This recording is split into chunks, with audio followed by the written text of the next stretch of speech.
assistiu a programação infantil dos anos 90, 80, no meu caso foi dos 90, refletindo no passado, sabe a quantidade de coisas altamente tanto marcantes quanto bizarras que passaram na televisão, né? E o que acontece é que entre esses vários materiais que nós tivemos, teve uma época onde tivemos, inclusive, vários tipos de palhaços diferentes, várias loiras dançarinas apresentando programas de televisão, Vivi de Xuxa e a Angélica, sendo que o que acontece? Um desses personagens foi justamente famoso, é uma franquia importada que teve versão nacional, que era do Palhaço Bozo, e inspirado, mas não sendo uma biografia, mas sendo apenas um filme que se inspira nele para falar da TV brasileira como um todo infantil, das suas coisas boas e seus problemas, nós temos o filme Bingo, o Rei das Manhãs, que retrabalha de forma muito aprofundada a imagem do palhaço na cultura popular, especialmente, como falei, nos palcos da TV brasileira, que temos as mais diversas coisas até hoje. Eu sou o Luiz, sejam bem-vindos ao Monstros Aventuras no seu quadro Sexta-feira Sinistra. E hoje vamos falar desse que é um dos meus filmes brasileiros favoritos. E que, na minha opinião, ele não ataca nem a questão da TV e EV como um todo, né? A questão da imagem do palhaço como um todo. Pelo contrário, eu acho que ele mostra os grandes problemas quando você pega uma coisa que tem um potencial ótimo, com imagem incrível, que capta as crianças, e você tem ao mesmo tempo uma sede de poder enorme em cima das pessoas que estão atrás justamente dos bastidores daquela obra. Pois bem, Bingo, vamos falar da história fictícia em si. Como eu disse, né? Ela não adapta uma história real para o mundo da ficção. Ele se inspira na história da TV brasileira e usa como foco principal a história de um dos palhaços bozos, que no caso foi o Arlindo. E o que acontece? Aqui, dentro dessa obra, nós temos o Augusto, que ele deseja pegar e se tornar famoso, inclusive trabalhar com alguma coisa que dê para a criança dele poder assistir, já que o cara só faz filme de sacanagem, que é onde ele consegue emprego. Até que em algum momento ele descobre que tem o concurso ele tá tentando fazer vários concursos para tentar pegar e trabalhar na televisão, e acaba vendo que tem um concurso para palhaço. E é justamente aquele que pega, vai ser aquele que vai ser o primeiro a transportar uma franquia internacional diretamente para a TV brasileira, aquele que é o mais assistido na TV americana. Então aquele momento, olha, vou poder finalmente uma coisa que seja meu filho gosta, vai ser, finalmente eu vou sair do meio da sacanagem onde tô, e ainda por cima, posso ser muito famoso no meio, que bacana! E é claro, ele vai passar no concurso, tanto que o filme é sobre ele, né? Só que ao mesmo tempo ele vai fazendo umas pequenas alterações no programa. Mais precisamente, o Augusto ele gosta muito de improvisar e trabalhar em cima das questões, das mais diversas questões. E o que acontece é que temos o detalhe que o programa é um programa norte-americano feito para crianças norte-americanas. E os enredos são meio que só transcritos para cá, com um certo grau de improvisação bem leve, para trabalhar com as crianças que estão no palco interagindo diretamente com o palhaço. Então, nós temos o problema como fazer com que isso funcione na TV brasileira, onde as crianças estão acostumadas com um universo muito diferente, com uma linguagem muito diferente, como alcançar elas, sabe? E isso sempre foi um problema. Porque, inclusive, o pessoal, tem gente que falando, filme de comédia o pessoal não faz muito mais atualmente, por causa que tem que atingir uma coisa muito internacional e porque a comédia não atinge muitas pessoas. Pois bem, na verdade, isso foi um problema de sempre. Tanto que temos que lembrar que no Brasil, os Trapalhões sempre fizeram um mega sucesso, porque eles tiravam também sarro de tudo que saía do exterior para cá, e eles sabiam fazer aquilo que atingiu o público brasileiro. Claro que a gente pode falar sobre o nível do linguajar, o nível da qualidade, a questão de bom gosto, e a mesma coisa acontece com o programa do Bingo, no caso, no qual coisas cada vez mais chamativas e sensacionalistas, ainda mais, muito mais para o público adulto, porque infantil, vão progressivamente sendo colocados no programa, influenciados justamente diretamente pelo ator, né, que tá tentando pegar e conseguir um lugar visível nele. Afinal, inclusive, não é apenas a questão de fama, existe também duas coisas importantes que são: se ele perder aquele emprego, ele novamente vai ter que voltar pro meio da sacanagem, e número 2, ele já foi meio, na visão dele, esnobado pela TV mundial, que é a TV concorrente na história, e que é inspirado diretamente na TV Globo, tanto que mostra lá como ela tendo uma apresentadora loira, que é a rainha das manhãs, né? Então o objetivo dele não, eu preciso ter um programa forte para bater a audiência da pessoa que me esnobou todo esse tempo. Então, fica cada vez mais chamando a atenção, modificando algumas coisas, fazendo piadas indevidas, né? Mas não é apenas uma coisa de você colocar coisa adulta para chamar a atenção da pessoa. A gente vê um esforço contínuo dele para tentar se dedicar cada vez mais a lidar com as crianças, indo atrás de cursos, interações para saber melhor como interagir como palhaço. A gente vê ele estudando e se dedicando cada vez mais para tentar trazer um personagem cada vez maior. Não é simplesmente, vou jogar sacanagem na televisão. O momento que ele começa a realmente jogar sacanagem direto, ao invés de fazer aquelas coisas de duplo sentido, onde existe muito frequente na televisão, e coisas pontuais de duplo sentido não tem problema, mas sim quando elas começam a ficar frequentes demais, começam a virar uma coisa com frequência, e quando realmente começa a se deixar de lado a questão da criança e simplesmente precisamos fazer coisas que simplesmente chamem cada vez mais a atenção, interaja cada vez com mais as crianças para elas não desgrudarem da TV.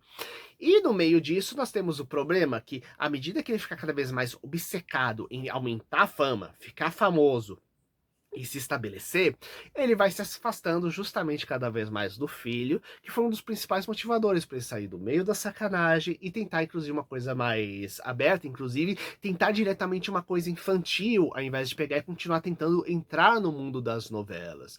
Inclusive, ele, após o dia cansativo, ele se ele se gasta o dinheiro com sacanagem e certas substâncias para pegar e relaxar a cabeça, né? O que ajuda é deixar ele cada vez mais de lado a família dele nesse processo, né? Então é alguém que ele começa no início buscar dinheiro e buscar fama justamente para trazer uma boa qualidade de vida para a família dele e trazer mais dignidade para ele e para o próprio filho, e ao mesmo tempo, à medida que ele vai ganhando as coisas e tendo a questão das dificuldades absurdas de chegar em cada ponto, ele começa a se mergulhar e se intoxicar pela própria fama, pela própria grana que ele começa a ter em doses cada vez maior, negligenciando cada vez mais a família em troca da fortuna e trocando os momentos de prazer dele com a família por prazeres não muito, digamos assim, de nível meio baixo, diga-se de passagem, sabe? Então, a gente vê essa encruzilhada que ele vai passando dentro do coração dele. Inclusive, em parte levado justamente pelo desgaste enorme que é a competição entre as duas redes de televisão, e justamente para ele conseguir se manter lá dentro, convencendo as pessoas a pegar e fazer. E como posso dizer, justamente tentando convencer todo mundo a fazer as coisas darem certo, né? E dá para ver que chega em determinado momento onde ele podia ter se estabilizado lá e mantido, mas o medo de cair era tão grande, associado justamente à sede intoxicante por fama e fortuna, que ele acabou se levando cada vez mais justamente nesse mundo sombrio, cada vez mais se destruindo, né? Um cara quase chegando numa crise de burnout de um lado, né? E ao mesmo outro nessa jornada louca, né, de prazeres autodestrutivos. Só que a coisa tem uma camada ainda maior. Uma coisa que acontecia é que estamos falando de uma marca internacional, então ele não podia em momento nenhum pegar e dizer quem era ele. Então ele era um desconhecido extremamente famoso. Então nunca os prazeres justamente da fama e da fortuna da fama direta dele, ele conseguia usufruir fora daquele traje de palhaço, fora daquela rede de televisão, e havia esse desejo de pegar, esse seduzinho de pegar, mostrar quem ele era, tudo mais, poder dizer pro filho, olha, filho, pode falar para todo mundo que seu é famoso, e aquela coisa meio tristonha do filho dele pegando, vendo na televisão ele brincando com várias crianças o dia inteiro, e o próprio pai pegando, interagindo com seres, com outras crianças muito, mas muito maior quantidade de tempo e afetividade do que ele estava interagindo com o próprio filho. Então, então, até a metade do filme nós temos o crescimento brutal do ápice da carreira dele, né? Até um toque meio shakespeariano, diga-se de passagem, né? Onde bem no, não é o ápice, não é perto do final da obra, mas bem no meio da obra a gente tem o ápice e ao mesmo tempo começa toda a degringolar, ele pegar e começar a decair, né? Meio como finalmente os efeitos pra mente e pro corpo dele autodestrutivos começam a se mostrar quanto mais esforços ele faz, né? Já que ele passa da barreira do saudável. Na verdade, já passou um certo tempo, sabe? E a mente dele começa a ficar cada vez mais confusa ao longo do tempo por causa disso. Inclusive, os recursos usados pro filme para fazer isso, na minha opinião, são fantásticos. Quem dirige o filme, inclusive, é o Daniel Rezende, inclusive foi o primeiro filme dele, ele dirigiu em 2017, sendo que ele ficaria mais famoso depois pelo filme Laços, o clássico da Turma da Mônica, pra você ver como ele realmente sabe trabalhar emoções independente do qual seja. E o filme, que se passa lá no finalzinho dos anos 70, começo dos anos 80, é bem bacana, como ele pega inclusive certas técnicas de filmagem para poder pegar e mexer isso. Então, a paleta de cores transmite uma coisa diferente do cinema padrão, puxando ao mesmo tempo para os anos 70, mas sem perder todo o mega colorido que é justamente com as cenas do palhaço. E o que acontece? Ele usa essa questão do colorido, inclusive para mostrar certo grau da degradação mental do personagem, onde temos cenas onde tem uma carga vermelha gigante, ou principalmente uma carga do verde, mostrando como a mente dele está se intoxicando, como aquilo está sendo nebuloso. As mesmas técnicas que você usa muito para os filmes de Giallo, talvez um dos mais clássicos dele, o Suspiria, né? Mostrando onde cada carga, onde quando as cores fogem do padrão e tem uma carga muito forte de cor em determinado ambiente, a mente, você tá vendo as coisas meio pelo ponto de vista do personagem e de como está o estado emocional dele, todo distorcido por aquela situação, seja por euforia, seja por alegria, seja por tristeza profunda.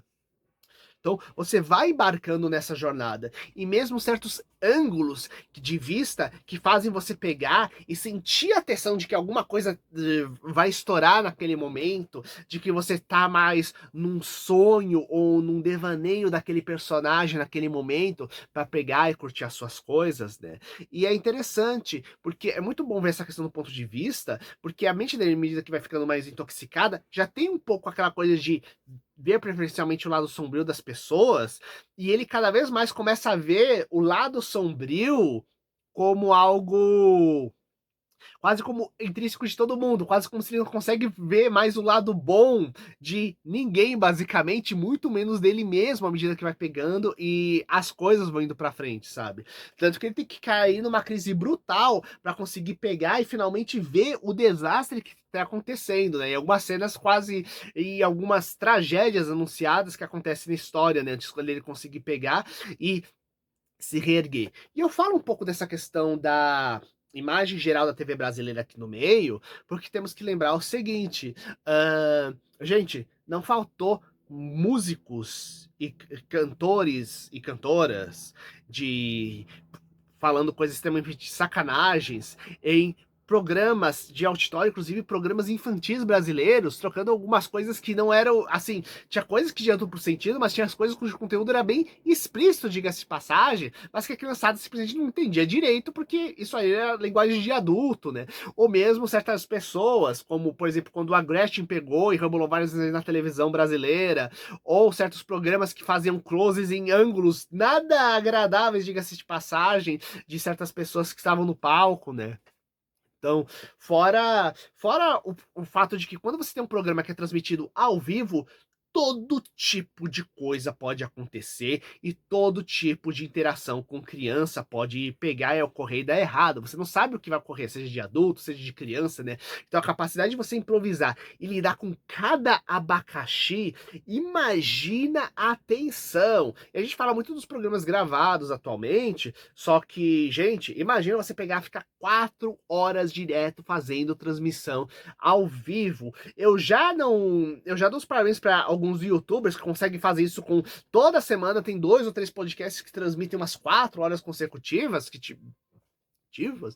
Imagine isso, e você não vai estar sentado no local, você vai estar pulando, gritando, interagindo com todo mundo. Ainda por cima, não estou falando apenas do protagonista. Imagine todo o pessoal tendo que filmar o tempo todo, captar, saber o que cortar no momento certo para não transmitir uma besteira. Lembrando que aquilo vai influenciar crianças, pais, e não apenas por isso vai também fazer se afastar ou atrair patrocinadores diferentes para aquele programa, gerando toda essa dicotomia, né?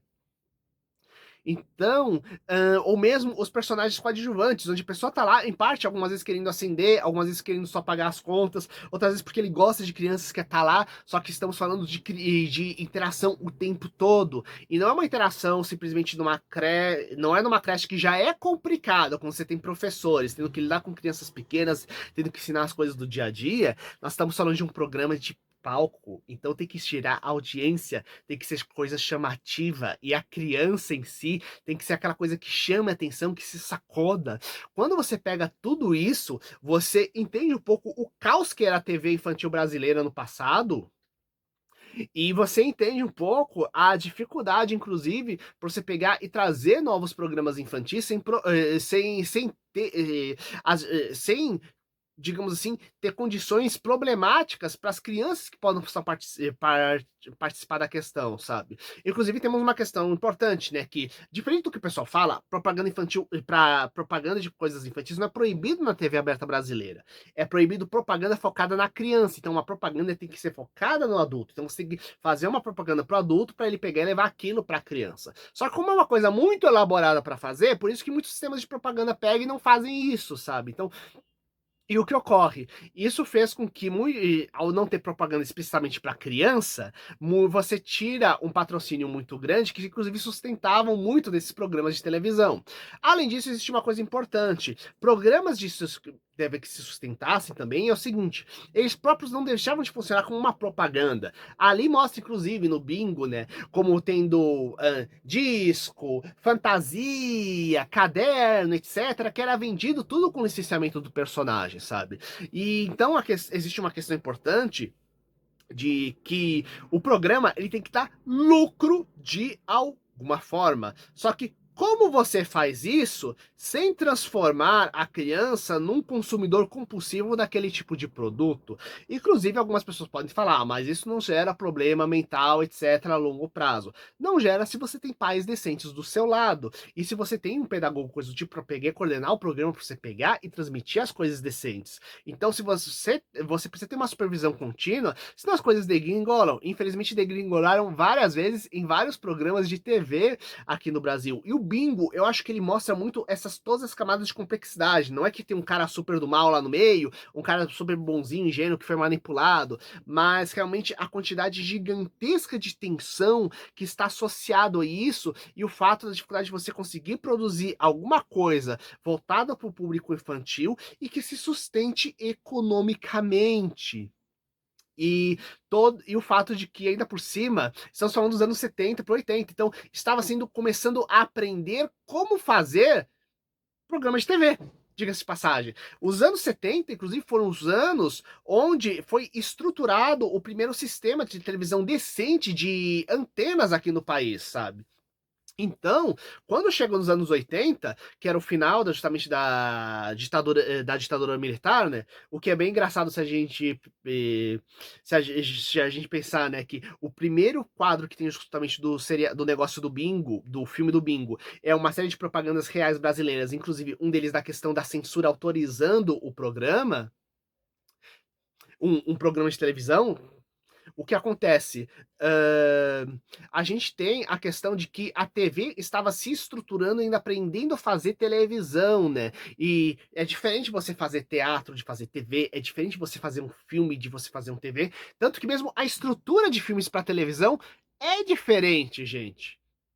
Então, Aquilo que eu quero saber é o seguinte: quem de vocês assistiu esse filme, acha quais outros filmes interessantes sobre palhaço que não são de terror, por incrível que pareça, vocês acham interessante, porque inclusive eu considero que todo drama intenso não difere de um bom suspense elaborado ou de um terror psicológico. Coloque aqui embaixo a sua opinião, compartilhe com seus amigos e até o próximo vídeo. Falou!